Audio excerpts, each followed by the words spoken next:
Naam, alhamdulillahi rabbil alamin. Tashukuru Allah subhanahu wa ta'ala kwa kuweza kutujalia kumaliza darasa letu ambalo tulikuwa tunazungumzia umuhimu wa kukumbushana kunako ibada ya hija, kwa sababu jamii zetu nyingi sana tumeghafilika na hili suala la kuhamasishana na kuelimishana. Hata ukitizama katika baadhi ya misikiti halizungumzii suala hili la ibada ya hija. Kwa sababu gani? Ni kitu tushajijengea kwamba ni cha matajiri. Kweli ni cha matajiri, kwa sababu Allah subhanahu wa ta'ala amesema liman istata ilayhi sabila. Lakini ndugu zangu, ni suala ambalo likipewa umuhimu kama jinsi mtu, si kila mmoja anahimidi kuwa na ardhi ama kujenga, lakini kwa sababu suala hili limepewa kipaumbele cha kila mtu, anakuwa na utaratibu wa kuweza kujiwekezea. Akipata 100, 200 anakula hizi, nyingine anawekeza katika yale ambayo anayokusudia. Kwa sababu gani? Anajua umuhimu wa mtu kuwa na maikazi yake, aepukane na uhaba wa kulipa kodi. Hivyo hivyo na katika suala la hija, ukiwa kwamba wewe utaweza ukajiwekezea kwa malengo ya kuitembelea nyumba yake Allah subhanahu wa ta'ala, bila shaka Allah atatimiza ndoto yako. Lakini ikiwa kama mashekh maduati hawaelimishi suala la hija, itafikia wakati katika nchi watakosekanika wenyeji kwenda kuhiji. Na tunaona, kwa sababu ukitazama katika nchi zetu nyingi sana tuliotokea sisi, wanaokwenda hija ni watu kutoka nchi za kwenda kutafuta utafutaji. Tena mtu anaishi Ufaransa, mtu anaishi Ubeljiji, anaishi Ulaya huko Marekani, ndio anatembea katika nchi, ama anatuma fedha ili baba yake mama yake aweze kufanya ibada ya hija. Lakini wale ambao wa raia wanaoishi katika nchi ile, ukitizama hata katika safu za mahujaji katika nchi zetu hizo, haya ambayo tunayazungumza utaweza kuyasadika na kusema kweli Imam Yahya anasema ukweli.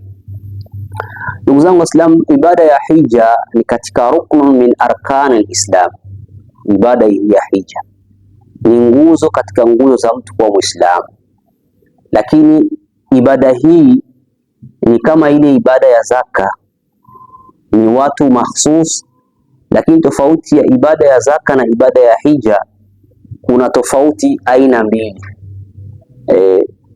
Ibada hii ya hija utaweza ukakosa kwenda kuhiji, lakini ukafanya umra. Na hivyo hivyo ibada ya zaka utaweza ukakosa kutoa zaka, lakini ukatoa sadaka. Nadhani hapo ninaeleweka. Ibada hii ya hija ni ibada ya watu ambao wana uwezo, liman istata ilayhi sabila, kwa wale ambao wenye uwezo. Na hivyo hivyo ni ibada ya kutoa zaka, ni kwa wale ambao wenye uwezo, ambao wamefikia nisab ya kuweza kutoa zaka, kile kiwango cha zaka. Na tukazungumzia ubora wa ibada hii ya hija, na tukatoa nafasi kwa kina mama kwamba mwanamama hakupewa kipaumbele kwenda kupigana jihadi, yeye amewekewa pembeni. Lakini jihadi yake aliyosema Rasulullah sallallahu alaihi wasallam ni hija. Mwanamama akenda hija, hiyo ndio jihadi yake, bi maana yeye amepewa jihadi katika mfumo huu wa hija.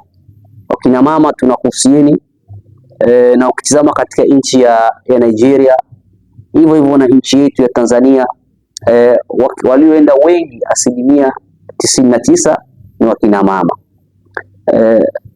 Alhamdulillah, Allah akubalie hija yao. Ndugu zangu Waislamu, hapa kuna masala yaliweza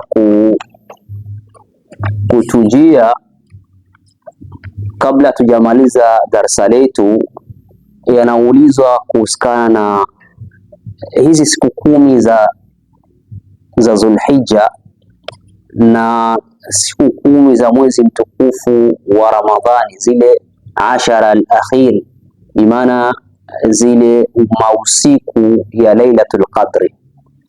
Watu wanauliza ni zipi bora?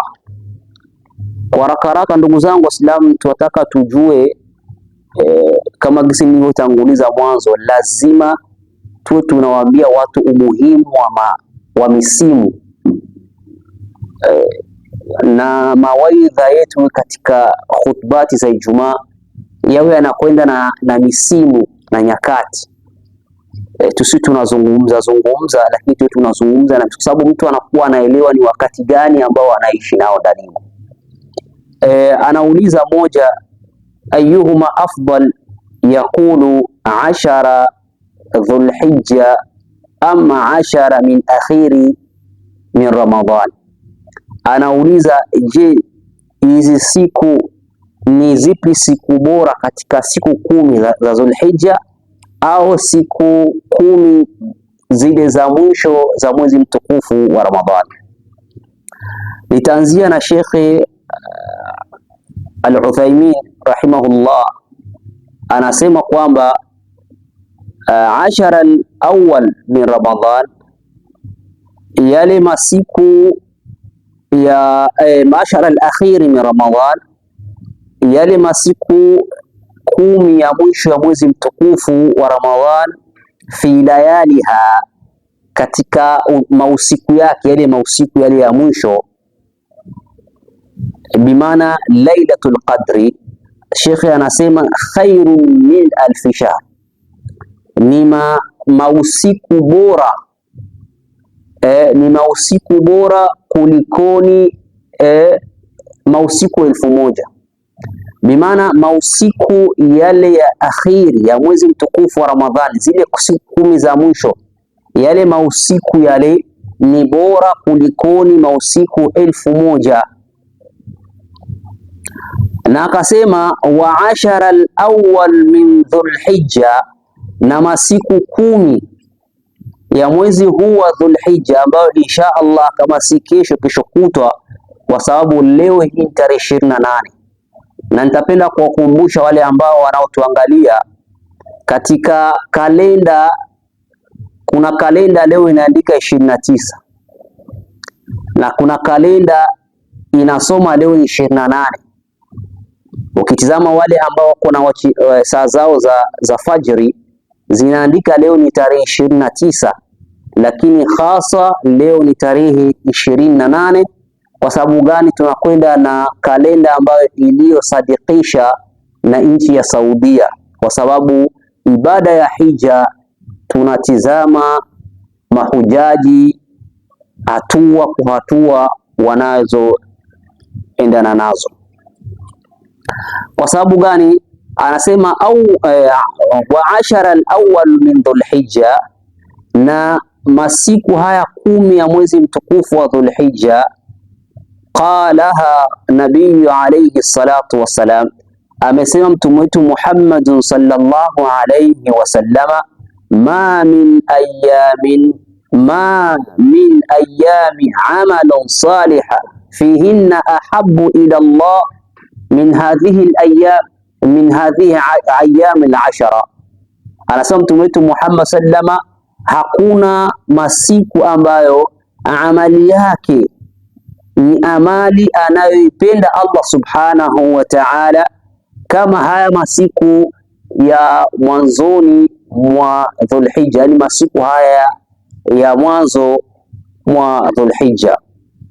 Ndugu zangu Waislamu, hivyo hivyo Allah subhanahu wa ta'ala ameapia masiku haya, akasema wal fajri wa layalil ashri. Allah anawapia wakati wa alfajiri, pia anayapia masiku haya 10 ya mwezi mtukufu wa Dhulhijja.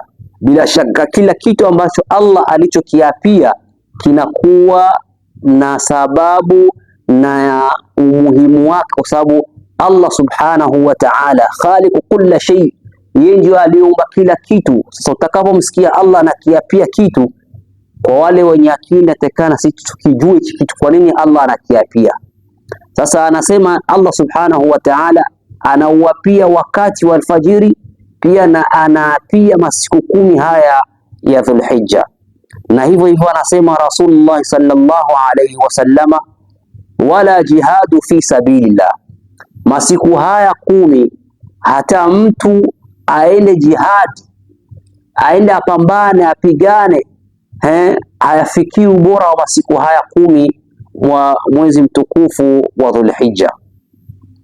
Kama gisa alivyoulizwa qala Rasulullah sallama, palipouliza walau jihadu fi sabilillah, japokuwa mtu aende kupigana jihadi, akasema illa rajulun, isipokuwa mtu ambaye kharaja binafsihi, atakayetoka yeye mzima mzima, wa malihi, na mali zake, walam yakhruju min dhalika bishai'in, na wala hakuruji na chochote kile, bimaana akafia huko kwa kuja na upanga wake au kurudi, bimaana wakachukua wenye kuchukua, huyo ndio mtu ambaye ni bora kulikoni masiku haya.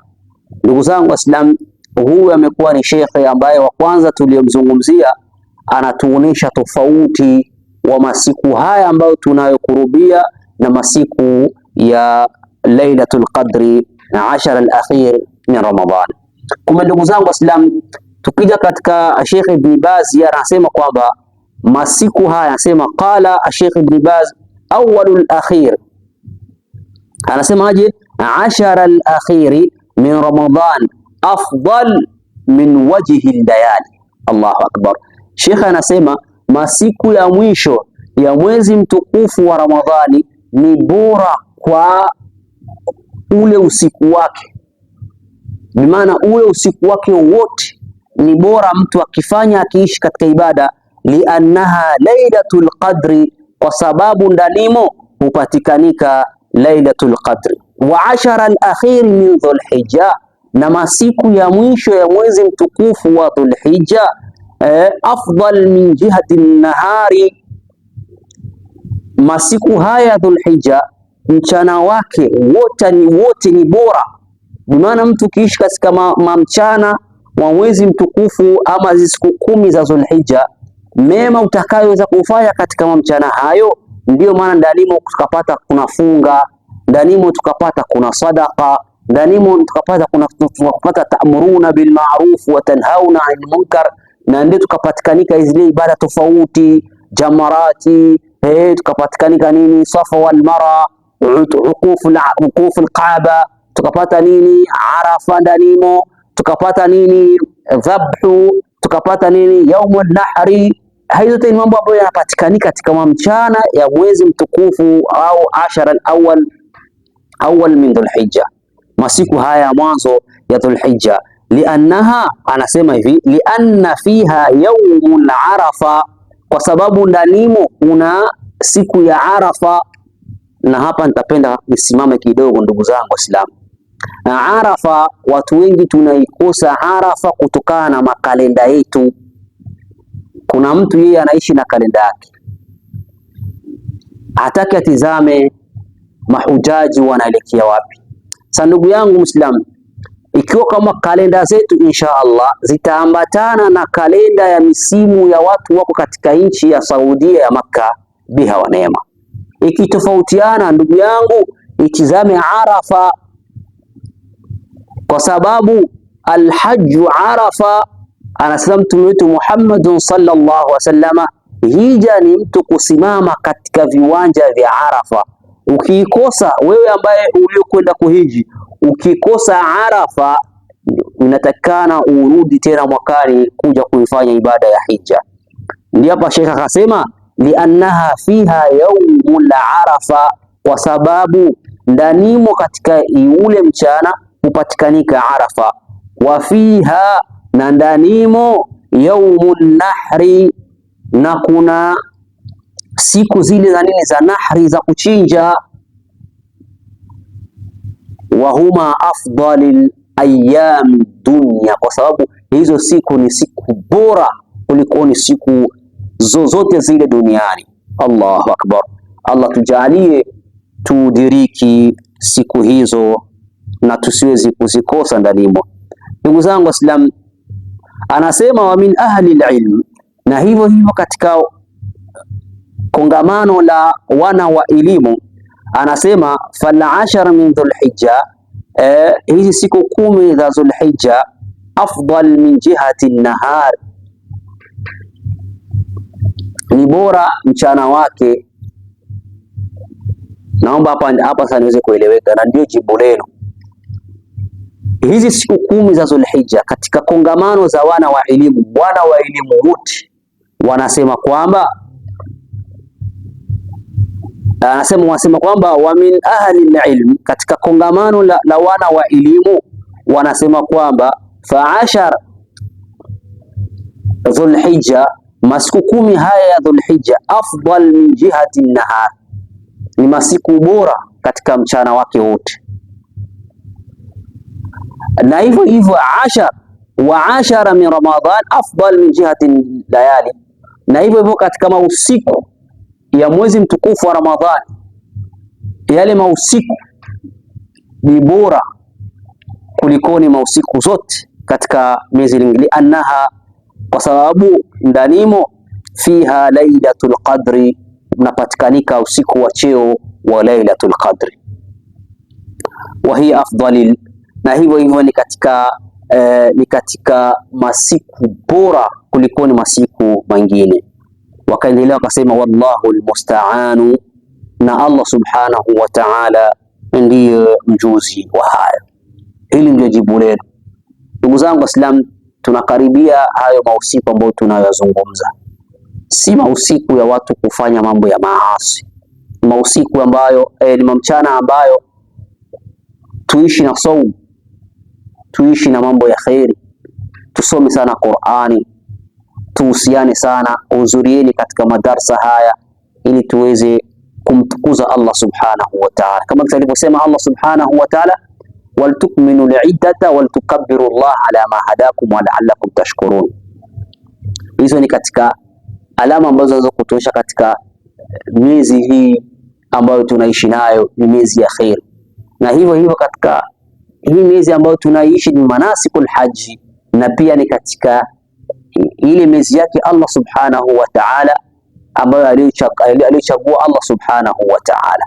Sasa kumbe ndugu zangu Waislamu, ujumbe huu wafikie wote ambao wanaofuatiliza channel yetu hii ya Harakati Muslim Burial Service chini ya kiongozi wenu Imam Yahya kupitia darasa letu hili hapa.